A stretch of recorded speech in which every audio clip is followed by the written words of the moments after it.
Fala pessoal, aqui é o professor Herbert Almeida e agora nós vamos iniciar uma nova jornada, a jornada de contratos administrativos, né? Eu sempre costumo falar que contratos é o irmão mais feio de licitações, porque tem muito edital que prevê lá, Lei 14133 de 2021. Aí o povo acha que é só estudar licitações, mas não, é licitações e contratos, exceto quando o edital, obviamente, define que é só licitações.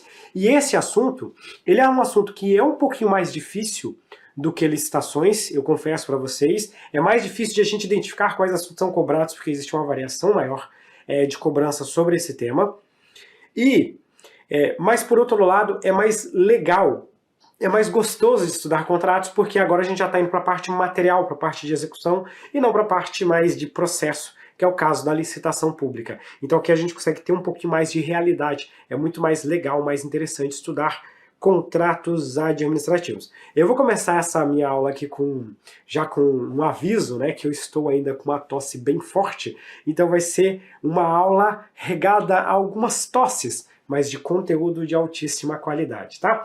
Vamos começar aqui trazendo então a parte preliminar, o conceito de contratos administrativos, e eu começo trazendo para vocês, primeiro assim, uma base.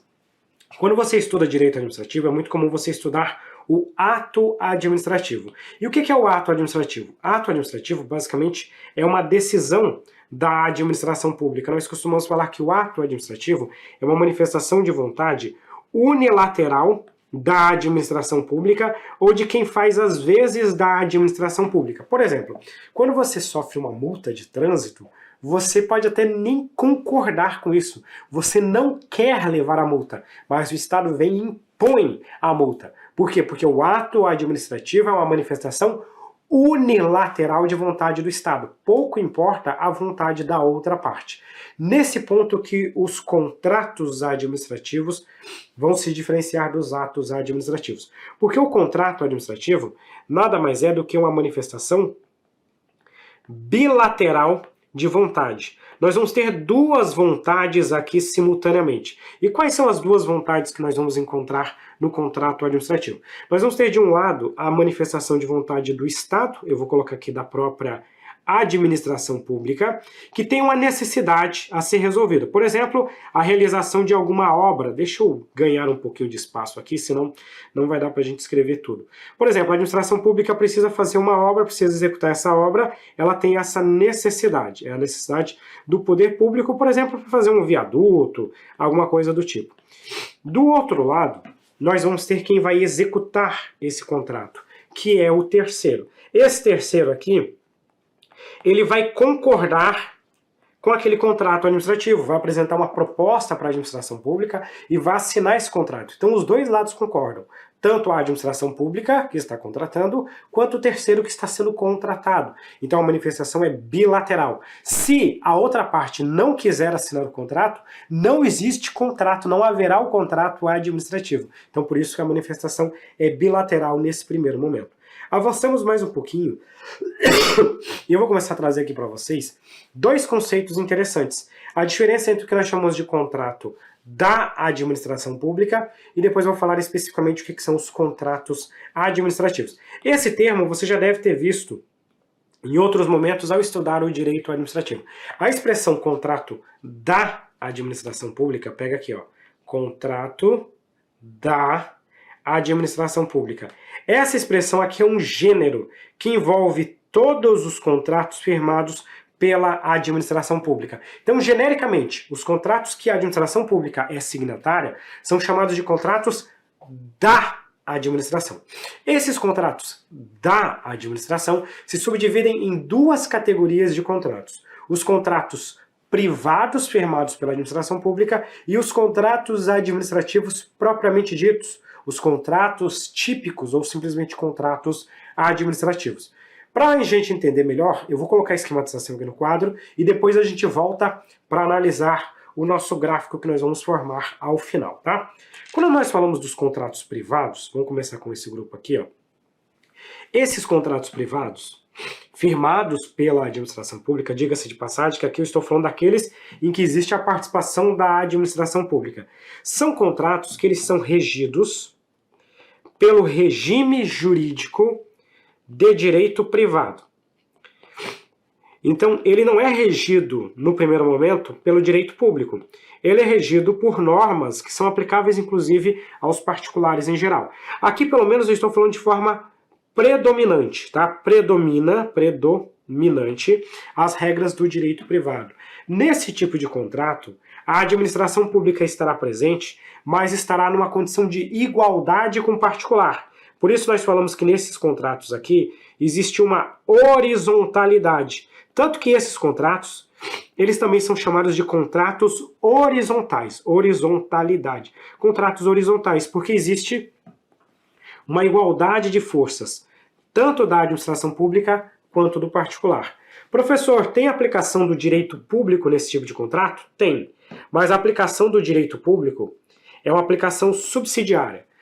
Então, por exemplo, nós vamos aplicar aqui o direito público no que se refere às sujeições, por exemplo, a necessidade de fazer uma licitação pública, de dar publicidade, formalidade e etc e tal. Mas, predominantemente, eu vou ter as regras privadas nesses contratos. Professor, eu preciso de um exemplo, eu só consigo visualizar esse negócio num exemplo. Varia bastante os exemplos dados pela doutrina e eu não quero complicar a sua vida, eu vou colocar alguns exemplos mais simples. Por exemplo, os contratos de locação. Normalmente esses contratos de locação, a administração pública pode agir numa relação de igualdade. Ou melhor, vou trazer um outro exemplo, contrato de seguro. Seguro fica melhor como exemplo, porque contrato de locação pode dar algumas dúvidas. Contrato de seguro. Quando a administração pública firma um seguro com um particular. Esse seguro, o contrato que a administração pública está firmando e o que você está firmando, vamos supor que você comprou passou no concurso público, está ganhando uma grana legal, comprou lá um Honda Civic.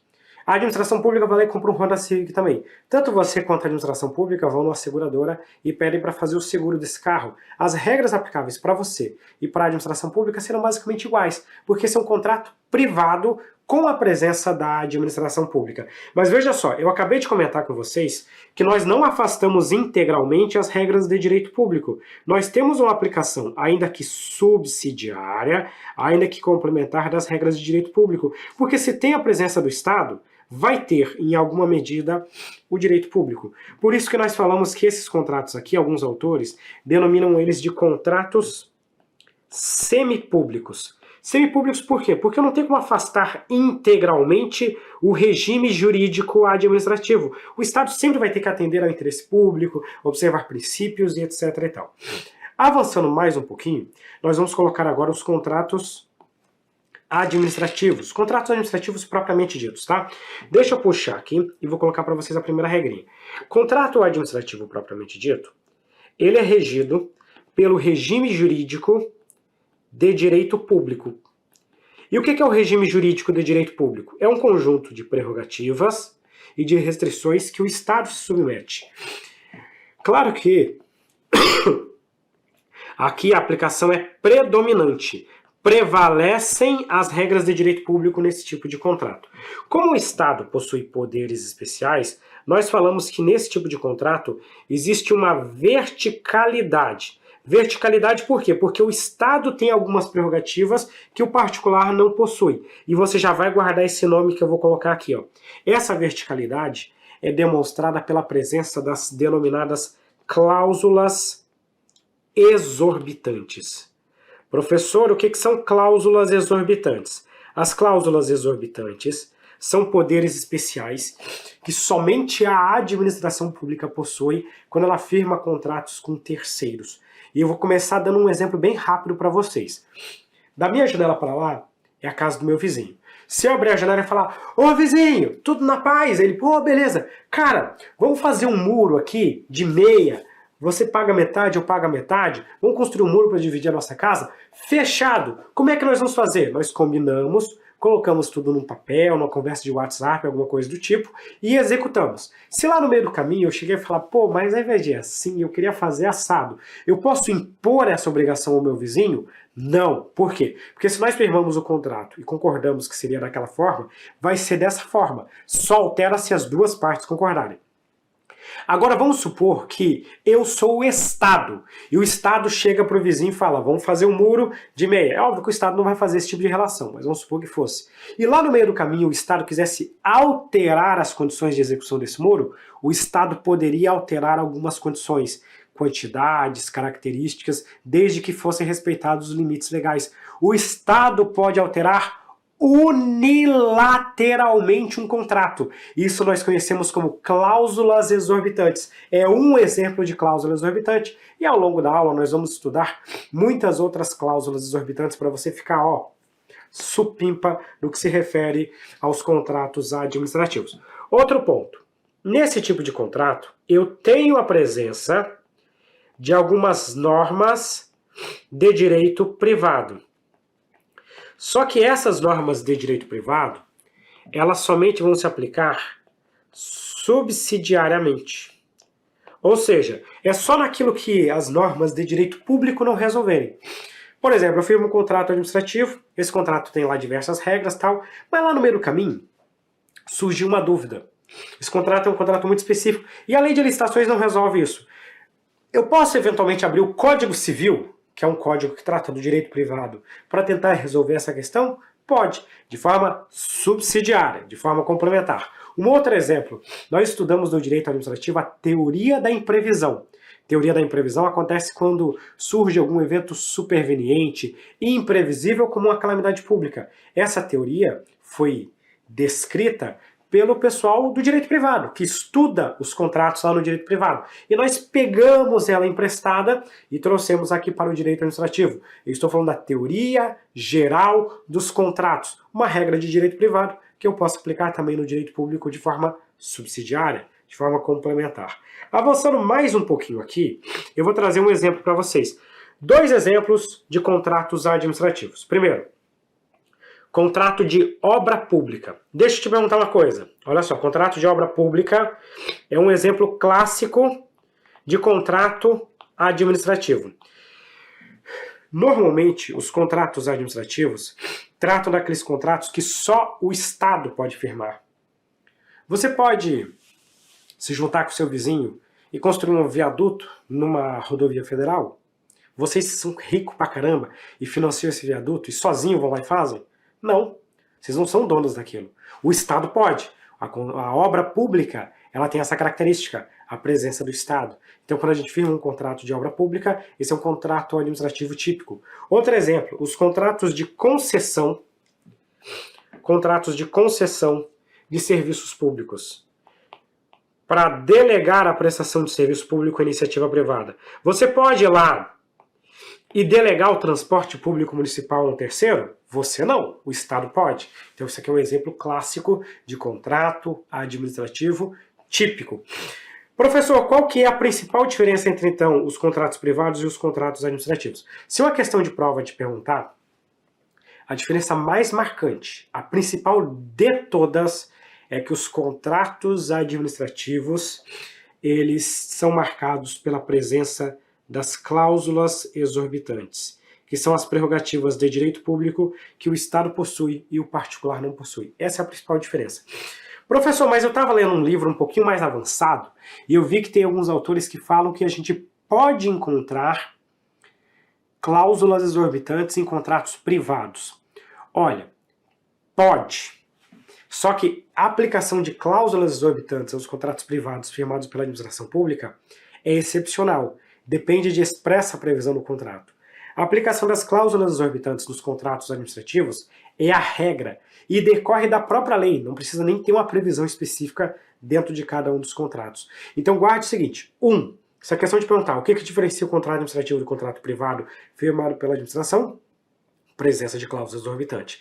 Se, por outro lado, uma questão mais bem elaborada te questionar, é possível um contrato privado firmado pela administração ter cláusulas exorbitantes? É, de forma excepcional, quando expressamente previsto nesse contrato. Perfeito? Fechamos esse bloco aqui e agora então nós conseguimos entender muito bem aquilo que eu comecei a falar lá no comecinho, tá? Os contratos da administração são gênero, que envolvem todos os contratos firmados pelo poder público, e esse gênero se subdivide em duas categorias, os contratos privados e os contratos administrativos. Os contratos privados, também chamados de contratos semipúblicos, são aqueles contratos regidos predominantemente pelo direito privado, uma relação de horizontalidade. Aqui você vai ter a aplicação do direito público somente de forma subsidiária. E o melhor exemplo aqui é o contrato de seguro de um veículo do Estado. Agora, os contratos administrativos são aqueles contratos regidos pelo direito público de forma predominante. São contratos que têm uma verticalidade, porque o Estado tem poderes especiais denominados cláusulas exorbitantes. Ele é regido pelas normas do direito privado apenas de forma subsidiária. Se pode aplicar isso de forma complementar. E dois exemplos são os contratos de obras públicas e os contratos de concessão de serviços públicos. Beleza? Avançamos, e agora eu vou trazer um conceito. Esse conceito é um conceito doutrinário, com um pouquinho de mistura de algumas coisas que nós vimos em aula. E o que é um contrato administrativo propriamente dito? É engraçado, porque a nova lei de licitações trouxe, eu vou dizer, no sentido figurado, obviamente, 1 milhão de conceitos. E por incrível que pareça, eles não quiseram conceituar contrato administrativo. É porque existe uma dúvida, na hora que você vai fazer uma lei de licitações, como acontecia com a 8666 também, se você deveria ou não conceituar contrato administrativo para não gerar dúvidas, porque, bem na verdade, a Lei 14.133, ela se aplica basicamente a qualquer contrato, com as exceções que a própria lei menciona, qualquer contrato firmado pela administração, seja os contratos administrativos propriamente ditos, seja os contratos de direito privado, firmados pela administração pública, óbvio, com a derogação de algumas normas de direito privado. E aí o legislador ele tem o receio de definir o que é contrato e causar algum tipo de confusão na aplicação das disposições da lei. Então não tem um conceito de contrato administrativo e nem de contrato na nova lei de licitações. A antiga até tinha um conceito genérico lá no artigo 2º, parágrafo único de contrato. E aí nós vamos para a doutrina então. A doutrina diz que o contrato administrativo é aquele contrato em que a administração pública, agindo nessa qualidade, ou seja, a administração pública aqui nesse tipo de contrato, está agindo como administração pública. Acabei de perceber que eu fiz um errinho aqui na hora de esquematizar isso. Deixa eu copiar isso aqui. Copio. E deixa eu jogar isso aqui para cá, que a gente vai arrumando. Não, isso aqui vem para cá. É aqui que nós vamos estudar isso. E deixa eu vir aqui, e aqui eu vou apagar essa disposição. Vamos lá. Os contratos administrativos são ajustes que a administração agindo nessa qualidade. O que a gente quer dizer com esse conceito de administração agindo nessa qualidade? Eu quero dizer que nesse tipo de contrato, você vai verificar, de um lado, a presença da administração pública. Só que você vai encontrar aqui a administração pública agindo como a administração pública, ou seja, agindo como poder público. Então, com isso, por isso que a gente fala que esses contratos são contratos administrativos propriamente ditos, a administração pública vai estar agindo como poder público e, consequentemente, vai gozar das prerrogativas do Estado, das prerrogativas de direito público que são inerentes desse tipo de atuação, como, por exemplo, no contrato de obras públicas. Então, é a administração agindo na qualidade de administração e ela celebra com pessoas físicas ou jurídicas, públicas ou privadas, para a consecução de fins públicos, segundo o regime jurídico de direito público. Então, são duas características marcantes de um contrato administrativo. Primeiro, é a administração agindo como administração. Segundo, o regime jurídico aplicável. Dentro dos contratos administrativos, o regime jurídico aplicável é o regime jurídico de direito público.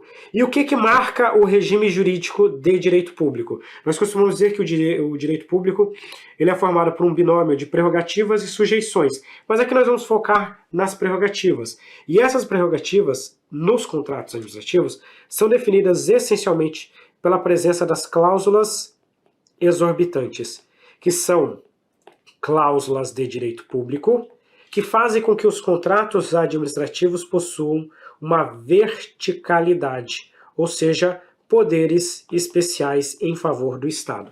Então, a administração agindo na qualidade de administração pública. Nesse caso, a administração age com supremacia sobre o particular, por isso nós falamos que tem verticalidade. E eles também são conhecidos como contratos típicos ou contratos verticais. Típicos porque é o Estado agindo como Estado, então é típico do Estado. Vertical porque é o Estado com poderes, com prerrogativas especiais. Beleza? Nós avançamos mais um pouquinho, porque aqui a gente tem muita coisa. Você já viu o que é contrato da administração, o que é contrato privado, firmado pela administração pública, e o que é contrato administrativo. A última coisa que eu quero que você veja é a diferença entre os contratos administrativos e os convênios em sentido amplo. Inclusive, isso aqui é importante para você entender um assunto que eu já vou te explicar. Olha só. Quando nós conceituamos contratos, em geral, mas aqui vamos dar uma ênfase aos contratos administrativos. Quando nós falamos de contratos administrativos, você vai ver a administração pública contratando, na maior parte das vezes, um particular para exercer alguma atividade. Só que nessa relação, você vai perceber que os interesses dos envolvidos são interesses opostos. O que eu quero dizer com interesses opostos? Quando nós utilizamos essa expressão interesses opostos, não quer dizer que um está puxando para um lado, o outro está puxando para o outro. Não é exatamente isso. Quando nós falamos de interesses opostos aqui, nós falamos basicamente o seguinte: não existe o mesmo interesse entre o Estado e o particular. Por exemplo, a administração pública contratou uma empresa para fazer uma obra. O que o Estado quer? A obra quer que essa obra saia no prazo mais rápido, ao menor custo, com o máximo de qualidade. O que a empreiteira quer? A professora empreiteira também quer que a obra seja maravilhosa. Pessoal, não. A empreiteira não quer isso. O que a empreiteira quer é o money, o dinheiro pela execução da obra.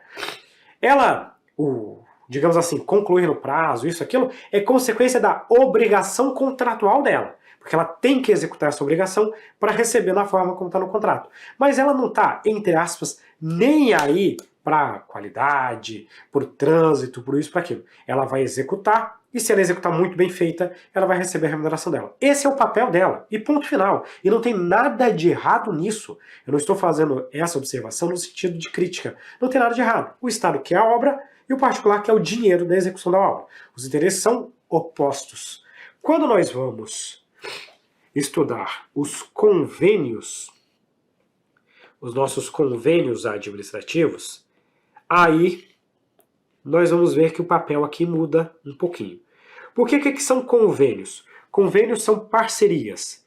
E nessas parcerias, você vai verificar que as partes, elas têm um interesse recíproco. Vou até copiar a palavra interesse aqui, para ganhar um pouquinho de tempo junto com vocês. E o que acontece aqui? Aqui nós vamos ter a presença de interesses que são interesses recíprocos. Eu vou trazer para vocês 2 exemplos de convênios. A União firma com uma prefeitura um convênio em que a União vai transferir dinheiro para essa prefeitura municipal para ela construir um hospital. O que a União quer? O hospital, para trazer qualidade de vida para a população. O que o município quer? O hospital, para trazer qualidade de vida para a população. O município buscou a União para obter o dinheiro para executar essa obra do hospital. E a União repassou o dinheiro para o município para que o município pudesse executar essa obra. Os interesses são recíprocos, são comuns, existe uma mútua cooperação. Vamos pegar um segundo exemplo de convênio. Eu estou usando a expressão convênio em sentido amplo aqui, tá? Porque hoje em dia existem várias leis que tratam sobre parcerias e elas utilizam outros nomes. Então o termo convênio está meio em desuso. A expressão aqui eu estou usando no sentido amplo, só para contextualizar. Um outro exemplo de convênio em sentido amplo são os contratos de gestão, em que a administração repassa dinheiro para uma organização da sociedade civil, uma organização social, e essa organização social vai prestar um serviço de interesse recíproco, tipo a operação de um hospital. Teoricamente, eu digo teoricamente porque no mundo concreto está muito longe disso acontecer dessa forma. O município que passa dinheiro para a organização social quer que essa organização faça a melhor gestão do hospital possível e atenda a população com qualidade. E a organização social quer a mesma coisa, porque ela é uma entidade sem fins lucrativos. Ela está buscando ali atender a população, pelo menos na parte filosófica desse modelo. Se eu crio uma fundação sem fins lucrativos para prestar um programa de desporto, porque eu quero desenvolver aqui no Brasil o esporte e trazer novos campeões olímpicos no futuro para o Brasil, e um órgão público me repassa recursos, o órgão público tem esse objetivo de fomentar o esporte e eu tenho também o objetivo de desenvolver esse esporte. O interesse é recíproco, o interesse é comum. Tanto que vocês devem lembrar que agora na nova lei de licitações, as organizações sociais, contratar uma organização social não é mais dispensa de licitação. Por quê? Porque isso não era contrato administrativo, não tinha necessidade da previsão que tinha na lei de licitações. O legislador só tirou aquilo lá, porque como não é contrato, não se fala em licitação pública. Então não mudou nada na prática, mas a gente tirou aquela previsão de dispensa que era totalmente prescindível. Professor, e os convênios são regidos pela lei de licitações? Em partes, sim. Olha o que o artigo 184 da lei de licitações fala pra gente. Ele fala assim, ó: aplicam-se as disposições desta lei, no que couber e na ausência de norma específica, aos convênios, e aí a gente vai colocar outros regimes de mútua cooperação, né? Acordos, ajustes e outros instrumentos congêneres celebrados por órgãos e entidades da administração pública da forma estabelecida em regulamento. Então, nós aplicamos a Lei 14.133 de forma subsidiária e na ausência de norma específica sobre o assunto. Então, se já tem uma norma específica, você não aplica a lei de licitações. Se houver uma norma específica, melhor dizendo, se houver norma específica, você não aplica a lei de licitações. Tipo, a lei 13.019 trata do regime de parcerias. O que é regulamentado por ela, afasta a aplicação da 14.133. A lei das OS afasta a aplicação da 14.133. A lei das OCIPs afasta a aplicação da lei 14.133. Porque são regimes de parceria que já têm regulamentos, já têm regras próprias. Perfeito? É só isso que você precisa saber nesse momento inicial. E agora nós começamos a entrar especificamente na nova lei de licitações a respeito desse assunto, e nós chegamos no artigo 89. O artigo 89 fala pra gente o seguinte: os contratos de que trata esta lei regular-se-ão pelas suas cláusulas e pelos preceitos de direito público. Aqui eu tenho as disposições primárias. Os contratos previstos na Lei 14.133, de forma primária, são regidos, 1, pelas suas cláusulas. Professor, explica melhor isso aí para mim. Como assim pelas suas cláusulas? Pessoal, pensa comigo no seguinte. O contrato não é uma relação bilateral? Não vai ter lá nos contratos as obrigações, o que cada um deve fazer? Então, as próprias cláusulas do contrato irão reger o contrato. Nada mais lógico, né? Eu e meu vizinho vão fazer um muro, o que nós combinamos no contrato é o que irá reger o contrato, pelas suas cláusulas. Segundo, pelos preceitos de direito público. Afinal de contas, nós estamos falando aqui predominantemente dos contratos administrativos. A lei ainda continua falando para a gente mais algumas disposições. E a eles serão aplicados supletivamente. Eu não consigo ler isso aqui, não ficar pensando naquele vídeo do Joseph Klimber, supletivamente significa de forma complementar, de forma subsidiária. Então ele fala para a gente que nós vamos aplicar de forma supletiva o quê? Primeiro, os princípios, vou colocar aqui, ó, princípios da teoria geral dos contratos. Teoria geral dos contratos. O que seria essa história de aplicar os princípios da teoria geral dos contratos? Lembra que quando nós falamos da teoria da imprevisão, que inclusive nós vamos estudar ao longo desse curso, a teoria da imprevisão ela foi escrita lá no direito privado. Situações supervenientes posteriores ao contrato, imprevisíveis, alheia à vontade das partes e que causam uma alteração impactante desses contratos. Tá? Esse é o primeiro ponto. E também os preceitos de direito privado. Tanto que eu já comentei com vocês que mesmo nos contratos administrativos nós temos uma aplicação supletiva complementar das normas de direito privado, tá bom? Fechamos isso aqui e vamos resolver uma questão inédita. Essa questão ela vai falar para a gente o seguinte: os contratos administrativos são ajustes firmados pela administração pública e particulares em relação jurídica de igualdade, com aplicação predominante da legislação privada a respeito dos contratos. Opa! Se é contrato administrativo, você vai ter uma relação de verticalidade e não de igualdade, e uma aplicação predominante do direito público e não do direito privado. Então a gente pode dizer, sem medo de ser feliz, que essa questão aqui está errada, e com isso nós fechamos esse nosso primeiro bloco sobre contratos administrativos.